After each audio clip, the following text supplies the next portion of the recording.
Deməli sizə bir şəkil göstərirəm. Baxın, bax bu şəkilə diqqətlə baxın.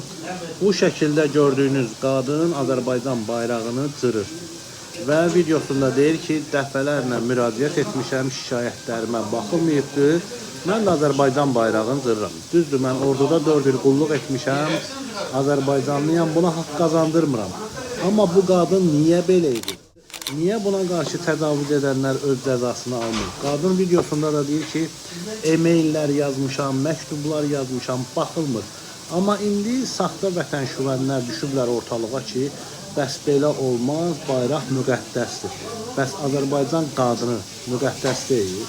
Necə olur Mirzəfərin yoldaşı 5 uşaqla evinə çörək tapa bilmir? Necə olur Aliyə ana 16 ildir 80 yaşı var, öz haqlarını bərpa edə bilmir? Necə olur jurnalist qızlar türmədədir? Necə olur indi vətənşüvənlər meydana çıxır? O qadının problemini həll etmək lazımdır. Problemli insanların problemini həll etmək lazımdır. Mən də 3000 şikayət məktubu yazmışam. Nehrəmli Süleyman İsmailov həmin məktubları aparıb qəhvə arvadı sədaqətin bir yerinə itəliyibdir. Niyə baxılmır şikayətlərə? Düzdür, mən öz ağzımı tikdim, etiraz etdim, özümə etdim. Bu qadın da əsəbləri dözməyib bayrağı edibdir.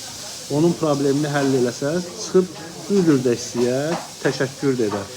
İnsanların problemini həll etmək lazımdır. O, saxta vətənşüvənlərə də deyirəm ki, cındırlar, arvadı cırıqlar. Götürüb çatmır, Xocalı soyqırımından danışasınız. Götürüb çatmır, Azərbaycanda şəhidlər ailələri zülüm içərisində, qazilərə 80 manat verilir. Bundan götürüb çatmır danışmağa.